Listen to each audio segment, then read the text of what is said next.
UN Secretary-General Ban Ki-moon has warned of the growing links between organized crime and extremist violence, saying they are feeding off each other like never before. Speaking in Qatar's capital, Doha, at the opening of a UN anti-crime meeting on Sunday, Ban said more needed to be done to tackle both crime and extremism, especially to stop either from becoming attractive options for young people.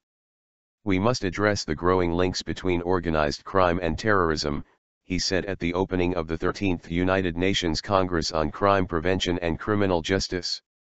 Like never before, terrorists and criminals around the world are coming together and feeding off each other. They are funding terror through criminal networks and growing rich through the suffering of entire populations. He added, there will always be crime and there will always be extremists. But we must work to stop crime and extremism being seen as attractive or necessary options, especially by youth. Among the issues to be discussed at the week-long conference are human trafficking, global use of the death penalty and match fixing in sport. Also high on their agenda is one of the fastest growing crime forms, cybercrime. According to the UN, it affects over 400 million people every year, and the most common form of cybercrime is identity theft.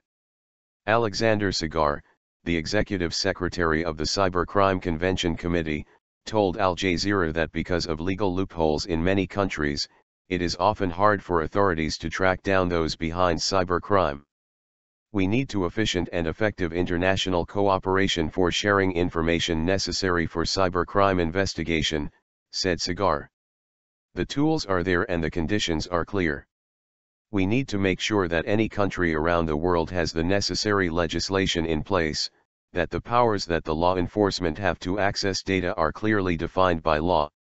He said as long as there are countries that were not prepared to cooperate, there was no chance of effectively fighting the cybercriminals, as criminal organizations would go to those countries to operate from.